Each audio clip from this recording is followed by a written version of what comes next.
안녕하세요. 오늘의 데일리 뉴스레터에 오신 것을 환영합니다. 1.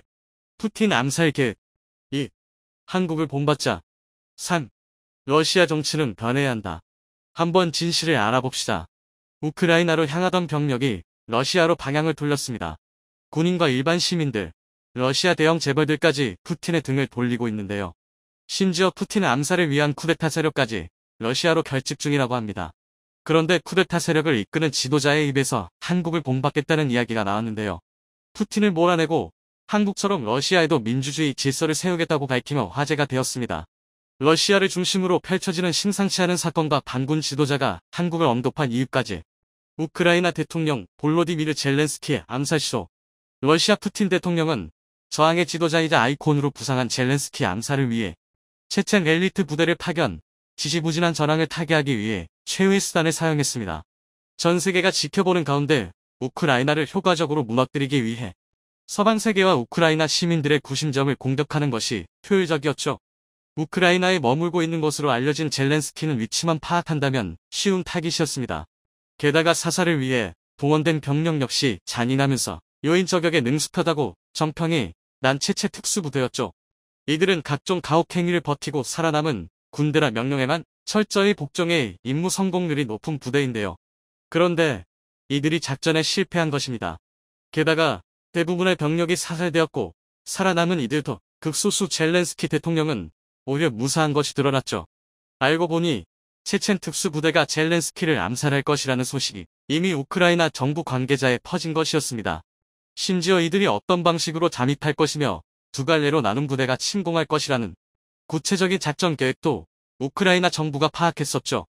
우크라이나 정부군은 호스토멜 인근에서 체첸 특수부대를 대멸, 다른 부대 역시 사전에 부비 트랩을 설치해 사전에 이들을 제거하는 성과를 거두었습니다. 이들이 작전 계획을 입수할 수 있었던 것은 익명의 러시아 연방보안국위원회 정보 누설이 있었기 때문인데요. 푸틴의 명령만을 들을 것 같은 러시아 연방보안국에서 어떠한 대가 없이 정보를 적에게 누설한 것입니다. 처음에는 거짓 정보라 여긴 우크라이나 군도 푸틴을 드러내며 적극 협조하겠다고 밝힌 연방보안국위원회 말을 믿을 수밖에 없었다고 합니다. 더 이상 푸틴을 믿으면 죽을 수 있다는 인식이 러시아 전역에서 팽배해 있기 때문이죠. 우크라이나로 쳐들어간 러시아 군인은 아무것도 모르고 전쟁에 끌려가 우크라이나 군과 싸우고 있습니다. 실제로 군사 훈련을 위해 이동 중이라고 들은 병사가 우크라이나 군에 의해 잡히면서 이와 같은 정보가 알려졌는데요. 대부분의 병사는 이것이 실제 전쟁이라는 지시를 받지 못했다고 합니다. 푸틴에 의해 속거나 잘못 알고 있는 이들이 대부분이었죠. SNS를 통해 아무것도 모르는 러시아 군병사가 자신의 어머니와 통화하며 전쟁인지 몰랐다는 영상이 퍼지면서 이 전쟁은 어떠한 명분도 없는 전쟁이라는 인식이 러시아 내부에서도 퍼졌습니다. 러시아 국민들은 오히려 푸틴 때문에 엄청난 피해를 입게 되었죠. 푸틴을 제재하기 위해 나선 서유럽 국가와 미국은 러시아를 상대로 엄청난 핵폭탄을 떨어뜨렸습니다. 바로 경제 제재를 통한 봉쇄죠. 러시아 통화인 루블화는 지폐 조각이 되었고 식료품과 자원 가격은 천정부지로 치솟았습니다. 많은 러시아 국민들은 재빨리 돈을 외화로 바꾸려 했으나 이조차도 푸틴의 통제 때문에 불가능했습니다. 일반 국민들만 피해를 입진 않았습니다. 진짜 피해를 본 이들은 따로 있었는데요. 러시아의 그림자에서 안약하던 올리가르이들은 푸틴의 우크라이나 침공 때문에 엄청난 피해를 봤습니다. 올리가르이는 소련 붕괴 이후 러시아가 들어서면서 러시아 경제를 장악하고 있는 특권층을 의미하는데요. 소련이 몰락할 시기 각종 에너지 기업과 지하자원 국영 기업을 손에 넣은 이들이 없으면 러시아 경제는 몰락한다고 할 정도로 엄청난 영향력을 미쳐왔습니다. 푸틴 역시 올리가르히의 지원 없이 정권을 잡지 못할 정도였습니다. 실제로 푸틴은 가장 영향력 있던 올리가르히인 보리스 베레족스키의 후원 덕분에 지금의 자리에 오를 수 있었습니다. 베레족스키는 석유회사 시브네스트를 통해 엄청난 돈을 벌었고 이 돈을 바탕으로 러시아 정계를 움직였죠. 푸틴의 정적들이 있었으나 베레족스키의 무제한 지원 덕분에 푸틴은 정적들을 제거하고 막강한 권력을 누릴 수 있는 대통령에 오를 수 있었습니다. 하지만 푸틴은 올리가르이들을 불편하게 여겼습니다. 이들 덕분에 대통령이 될 수 있었지만 권력의 방해자가 될 것이라는 생각이 든 것이죠. 결국 푸틴은 대통령에 오르자마자 수청 작업을 통해 올리가르히를 처단. 대부분의 올리가르히는 푸틴에게 고개를 숙였고 소수의 올리가르히들만 러시아에 남아 제한적인 영향력을 행사할 수 있었죠. 앙금이 남아있는 상태에서 푸틴과 대척점에 있던 이들이 다시 준동하기 시작한 것입니다. 특히 루브라 폭락으로 인해 이들의 재산이 사라지자 더는 푸틴의 폭정을 참을 수 없다고 선언. 대놓고 푸틴의 실정을 언급하며 푸틴과 거리두기에 나섰죠.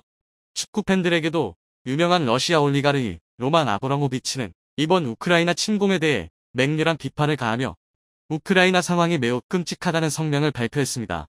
심지어 아브라모비치는 자신이 소유한 구단인 첼시를 판매 우크라이나 사태로 인해 피해를 입은 이들을 지원하고자 한다며 푸틴과 거리를 두는 모습을 보였습니다.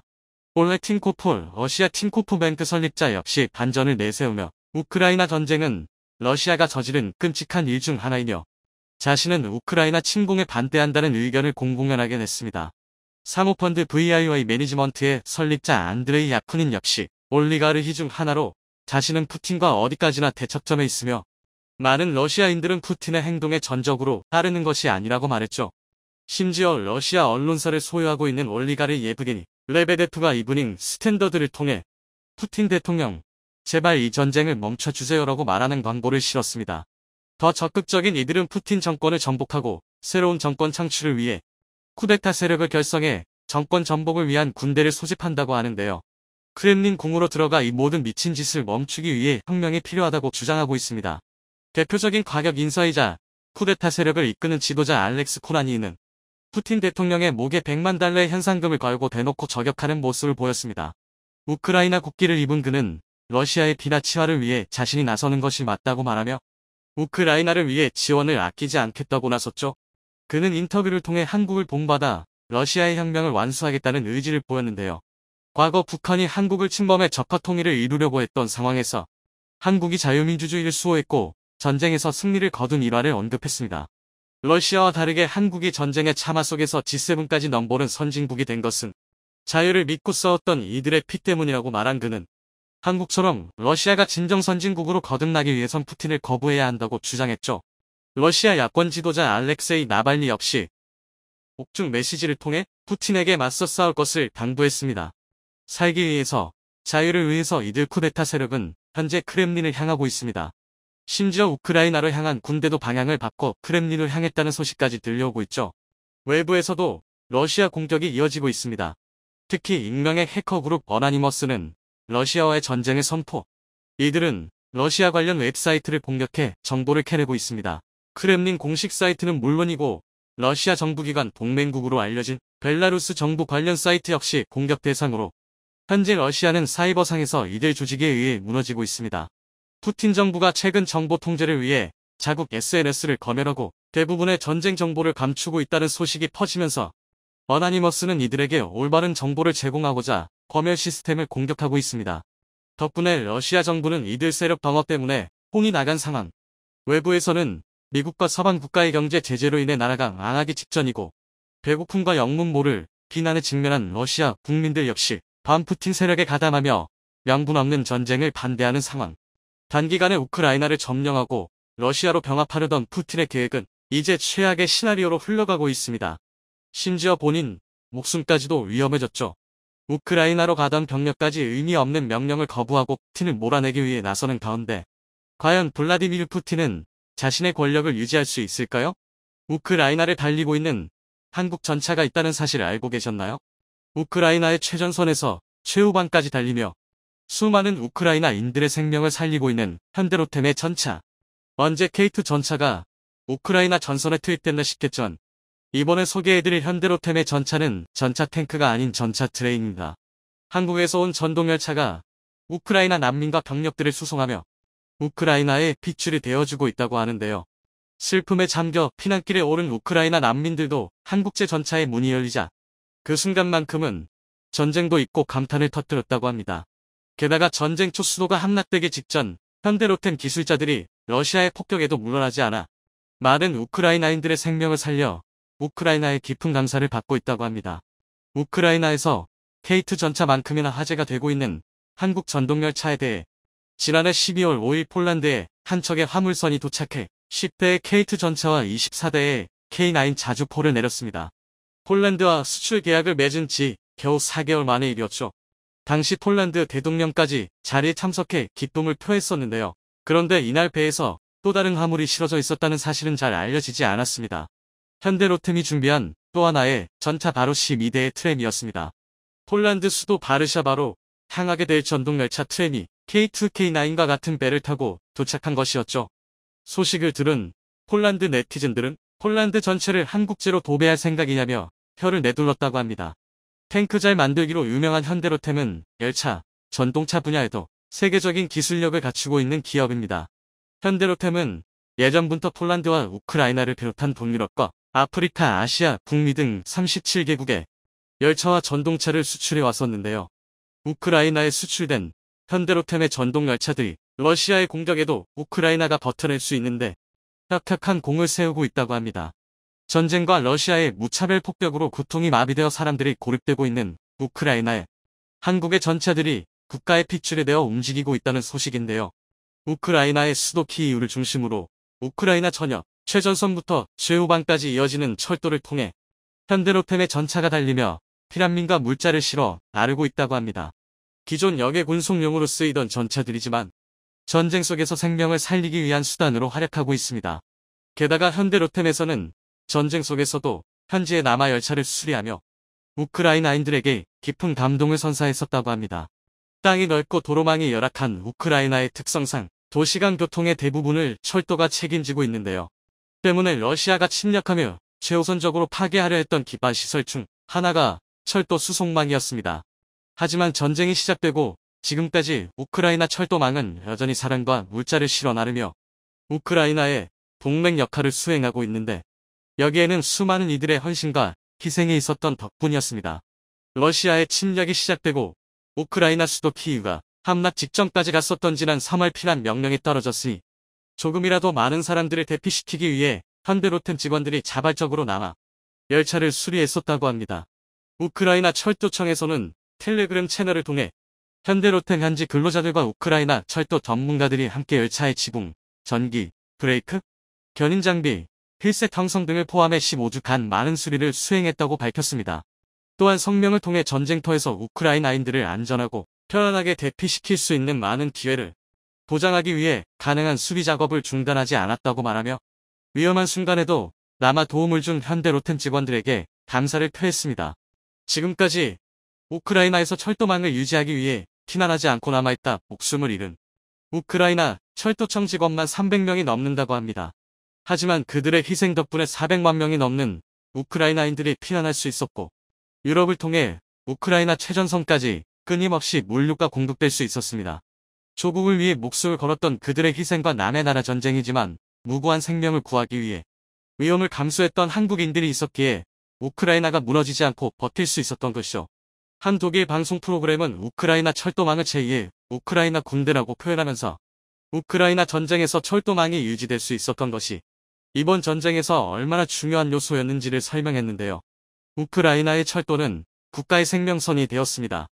불가능한 조건에서도 철도 기술자들은 열차를 조작하고 관리하며 세상이 굶주리지 않도록 화물을 운송하고 국가와 세계를 위해 자신들을 희생하고 있습니다. 이와 함께 전쟁이 일어나기 전에 철도망의 현대화가 이루어졌던 게 우크라이나에 있어 큰 행운이었다며 여기에 한국 기업 현대로템이 큰 역할을 수행했었다고 설명했습니다. 현대로템과 우크라이나와의 인연은 13년 전으로 거슬러 올라가는데요. 지난 2010년 현대로템이 전동차 사업을 수주하면서 우크라이나 철도 시장에 첫 발을 내딛었습니다. 당시 우크라이나 철도청과 90량 중고속 전동차 공급 계약을 맺었고 이를 단 2년 만인 2012년에 완납하며 신뢰를 얻어냈었으나 2017년에는 우크라이나 철도청 산하 차량 운영 기관인 워스와 648억 원 규모의 전동차 90량 유지보수 연장 계약을 체결하기도 했습니다. 영하 30도의 폭설이 잦은 혹독한 겨울을 가지고 있는 우크라이나 기후의 특성상 철도 운영에 많은 에러 사항들이 발생하는데요. 만만치 않은 한국의 혹한에 익숙한 현대로템 기술진들은 운행 환경에 맞춰 장치별로 동절기 특별 점검 프로그램을 통해 우크라이나의 혹한에서도 이상 없이 열차가 운영되게 만들어 우크라이나 현지 철도 기술자들도 감탄하게 만들었다고 합니다. 기술력을 증명한 현대로템은 우크라이나 철도 현대화 사업의 선봉에 서게 되었는데요. 우크라이나의 수도 키이우를 시작으로 북동부 주요 도시 카리코프, 돈바스 최대 도시 도네츠크 등 우크라이나 3대 도시를 연결하는 구간에서 운영될 전동차를 공급하며 기존 낙후된 전동차를 최신 사양으로 교체하는 데 기여했었습니다. 당시 납기가 상당히 촉박했었지만 계약을 수주한 회사 중 유일하게 납기보다 빠르게 전차를 납품한 기업은 현대로템뿐이었다고 하죠.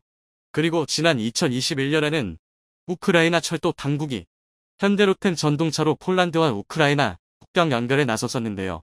폴란드 국영철도 기업 PKP와의 공동 협업을 통해 폴란드 프시미실과 우크라이나 키이우까지 이어지는 철도가 열렸었습니다. 그리고 그 위를 현대로템에서 제작한 전동차가 달리며 두 나라 사이를 이어주었었죠. 전쟁이 발발한 지금 현대로템의 전동차는 승객 대신 폴란드에서 우크라이나로 향하는 군수물자를 실어 나르고 있다고 합니다. 우크라이나에서 신뢰를 보증받은 현대로템의 열차들은 수도 키이우를 중심으로 최전방인 쇼스타카에서부터 최후방인 리비우까지 물자와 인력을 실어 나르는 임무에 투입되고 있습니다. 또한 러시아의 침략에 집과 고향을 잃고 피난길에 오른 우크라이나인들을 위해 현대로템에서 제작한 최고급 열차 인터시티 플러스를 확대 운영하기로 결정했다고 하는데요. 인터시티 플러스는 열차 안의 온라인 도서관, 온라인 영화관과 최신 식탁 패키지 등 최고급 여객 열차로 전쟁으로 깊은 상처를 입은 우크라이나 피난민들에게 한순간이라도 편안함을 제공하기 위해 우크라이나 전역을 누빌 예정입니다. 세계적으로는 방산 분야만큼이나 인정받고 있는 현대로템의 열차는 전 세계 수십 개 국가들에 수출되어 도시를 숨쉬게 만들고 있습니다. 현재 현대로템에서는 캐나다 토론토 지하철 사업 입찰에 심려를 기울이고 있는데요. 사업 규모가 무려 3조 원에 달하는 대규모 프로젝트로 현대로템 외에도 프랑스, 중국, 일본 철도회사에서 입찰에 참여하고 있습니다. 현지에서는 이미 캐나다의 1,600억 원 규모의 경전철 공급 사업을 도맡은 적이 있는 현대로템이 유리할 것으로 보고 있습니다. 방산뿐만 아니라 민간 분야에서도 맹활약하고 있는 현대로템이지만 역시 가장 잘 만드는 건 전장을 누비는 전차인 것 같은데요. 폴란드에 1차분이 도착한 지 얼마나 되었다고 K2 2차 물량이 이미 배에 실려 출발한 상황이라고 합니다. K3 3차분 역시 곧 폴란드로 향하게 될 예정이라고 하는데요. 해외 현대로템 관계자들도 제대로 들은 게 맞냐며 본사에 확인 전화를 걸었다고 할 정도로 놀라운 생산 속도를 보여주고 있습니다. 해외에서도 믿을 수 없다는 반응이 이어지고 있습니다. 한 일본 네티즌은 한국의 방산 스피드에 대해 이렇게 표현했습니다. 한국이 정말 눈 깜짝할 사이에 일을 끝내버리고 있다는 것이죠. 게다가 K2 전차보다도 엄청난 생산력을 보여주고 있는 K9 자주포의 경우에는 1차 23문에 이은 2차 12문까지 폴란드에 도착했다는 소식이 전해졌습니다.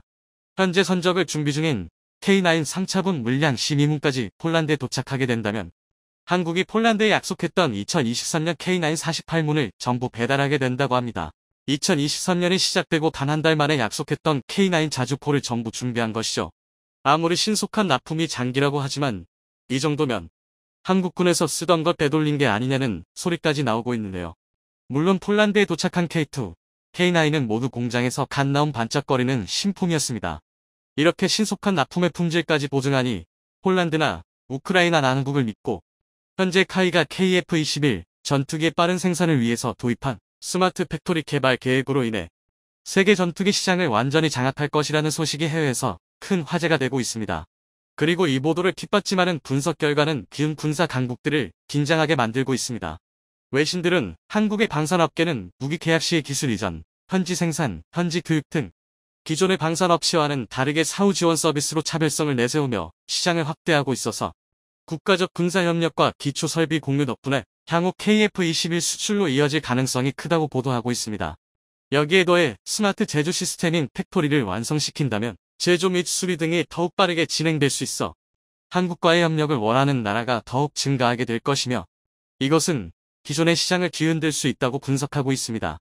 일반적으로 미국, 유럽, 러시아산 무기들을 수입한 국가들은 대부분 공통적으로 열악한 사후 지원 서비스로 도입국들은 골머리를 앓아왔습니다. 수입한 무기나 장비에 고장이 나거나 부품 교체 주기가 다가올 경우 제품 공급 업체가 제때 해결해주지 않아서 장기간 시간을 소모하기 때문인데요. 이는 특히 전투기, 전차, 전투함과 같은 고가의 장비일수록 심해집니다. 무기의 특성상 항시 전투 준비 태세를 갖추고 있어야 하는데 이러한 시간적 소모는 무기의 실효성을 전혀 살릴 수 없게 되는 것입니다. 예를 들면 전투기 수리 경우 미국이 짧게는 2개월 길게는 1년가량 소모되기도 하며 유럽산은 아예 1년을 넘기는 경우가 다반사라는 게 일반적이라고 합니다. 반면 우리 방산 기업들은 어지간하면 이달 내에 문제를 해결해 주려고 노력한다는데요. 그러다 보니 한국산 방산 제품을 써본 국가들은 다시 한국산 제품을 또 찾게 되는 것이죠. 또한 단순히 제품만 파는데 그치지 않고 여러 가지 지원을 해주면서 고객 국가의 산업계와 동반 성장하는 윈윈 전략도 방산 한류의 비결로 손꼽히고 있는데요. 우리 군 관계자는 안보 협력 차원에서 해외에 나가보면 우리나라의 무기를 사용해보고 제품 품질과 사후 서비스에 감동받았다고 칭찬하는 경우를 자주 접할 수 있었다면서 우리 방산기업이 단순히 수출로 돈을 버는 게 아니라 한국 무기 도입국들과 깊은 신뢰와 우를 쌓으며 국위 선양을 하고 있다는 걸 실감하는 일들이 많이 있다고 이야기하기도 했습니다. 이처럼 높은 품질과 다양한 서비스에 더해 AI가 결함된 스마트 팩토리 시스템 구축으로 인한 빠른 생산성은 한국의 방산 시장을 더욱 확대시킬 것으로 분석되고 있는데요. 이를 위해 지난해 카이는 앞으로 5년간 약 1,000억 원을 투자해 인공지능과 빅데이터 분석 등 4차 산업혁명 디지털 기술을 기반으로 KF21 보라매의 개발의 밑거름이 될 스마트 제조 시스템을 구축하겠다고 밝혔는데요. 스마트 팩토리는 카이의 여러 프로젝트에 활용될 계획이지만 주요 활용 분야에는 KF21 보라매의 제조와 부품 생산에 사용될 예정이라고 합니다. 따라서 스마트 팩토리에서 생산될 KF21의 제조 공정 기간이 획기적으로 단축될 것으로 보이며 제조 단가 역시 획기적으로 낮출 수 있을 것으로 내다보고 있습니다. 카이는 첫 번째 목표치인 120대 생산에 대략 2년 정도 더 빠르게 도달할 것이라는 자신감을 보이고 있습니다. KF21 보라매의 생산 라인 효율성이야말로 우리 한국의 진정한 저력을 그대로 보여주는 계기가 될 것 같습니다. 일반적으로 공산품 시장에선 판매 규모의 확보가 경제 효과로 작용해 가격 경쟁력을 좌우하는 가장 큰 요소로 꼽힙니다. 많이 팔수록 생산 단가가 낮아져 판매에 유리한 가격 결정력을 갖게 되는데요. 그런 측면에서 본다면 전 세계 시장의 대부분을 선점한 주요 선진국 방산 기업들은 판매 규모의 경제 효과로 후발주자들보다 우위를 점할 수 있었습니다. 더구나 선진국들의 방산 기업들은 차세대 기술에 대한 선행 투자로 일찌감치 앞선 성능의 무기와 장비를 다수 확보한 상태이죠. 그래서 후발주자인 대한민국이 이 같은 열애를 극복하고 가격과 성능의 경쟁력을 확보하기 위해서 선택한 주요 전략 중 하나가 바로 제조공법의 혁신입니다. 앞으로 스마트 팩토리에선 로봇을 활용해 생산 공정을 자동화 정밀화하고 생산 효율성을 높일 수 있게 될 텐데요. 현 방산업계 관계자는 한국의 방산업계에서 설비 자동화 비율을 높여 고품질, 고성능의 제품을 보다 경쟁력 있는 가격에 공급할 수 있게 될 것이라고 자신한다 밝혔습니다. 그리고 오해하면 안 되는 부분이 스마트 팩토리가 구현된다고 해서 전투기가 모두 생산 자동화가 된다는 것은 아닙니다. 현재의 기술로는 아직 부족한 부분이 있기 때문입니다. KF21 전투기에는 많은 배선이 존재하는데 이런 배선들과 장비 통합은 사람이 직접 작업을 하게 됩니다. 이를 정리하자면 아직 사람의 손이 필요한 정밀한 작업은 기존과 동일하게 진행되며 그 이외의 기존의 부품 생산에 필요한 공정이나 조립 공정 등을 자동화와 생산 프로세스를 최적화를 통해 더 효율적인 생산 공정을 만드는 목적이 스마트 제조 팩토리인 것입니다. 이처럼 카이는 미래 방산 시장을 위한 계획을 진행 중이며 이를 위한 전략 중 하나로 3D 프린팅 제조 확대를 준비하고 있는데요. 앞으로 카이는 3D 프린팅 기법을 양산 및 품질 관리 체계에 적용해 이를 자사의 모든 공장 및 협력업체들로 확대 적용할 계획입니다. 항공부품 제조 기술력의 끝판왕으로 불리는 3D 프린팅은 금속, 세라믹, 플라스틱 등의 소재를 레이저로 층층이 쌓으면서 부품을 제조하는 최첨단 기술입니다. 이 기술을 활용한다면 KF21 전투기의 국산 부품 생산은 물론 제조 기술력에서 엄청난 성과를 이룰 수 있으며 KF21 보라매의 양산까지 국산화를 무려 90% 이상으로 달성할 수 있을 것으로 분석됩니다. 6년 전 우리나라 항공산업 분야의 국산화율이 30% 정도였던 것을 고려한다면 놀라운 속도로 개발이 진행될 수 있는 것이죠. KF21 한 대에만 20만 개가 넘는 정밀 부품이 들어가기 때문에 3D 프린팅의 도입 덕분에 제조 속도와 개발 부분에서 더욱 빛을 발할 것이며 정밀 조립 분야인 항공 부품 분야에서 훌륭한 성능 대비 높은 가성비를 대폭적으로 향상할 수 있는 유일한 방법으로 꼽히고 있습니다. 게다가 3D 프린팅 기술이 도입된 KF21 전투기는 획기적인 제조 단가 절감, 제작 기간 단축 등을 극대화시킬 수 있겠습니다. 이렇게 부품 국산화율을 높여 나갈수록 해외 수입 부품을 대폭 줄이고 생산 단가를 낮출 수 있으므로 KF21 전투기의 해외 수출의 가장 중요한 핵심 기술이 될 전망입니다.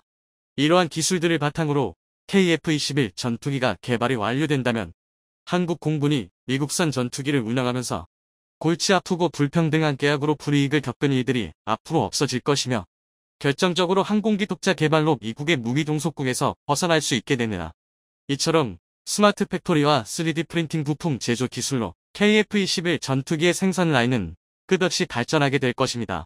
과거 록히드 마틴의 F-35 전투기가 생산 단가를 낮출 수 있었던 건 대량 주문과 더불어 효율적인 생산 공정 구축에 있었습니다.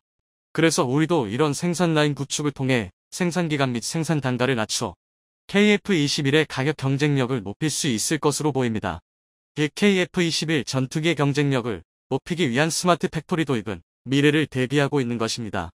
현재 카이는 KF-21 사업이 완료 시까지 국내 경제 효과 인원은 7만 명에 달할 것으로 추산하고 있으며 본격적인 생산 라인 가동되어 양산을 시작된다면 최소 2배 이상의 고용 창출 효과가 있을 것이라고 언급했습니다. 미래의 KF-21 전투기가 많이 수출되어 스마트 팩토리 생산 라인이 24시간 쉼 없이 돌아가는 날이 오기를 기대해봅니다.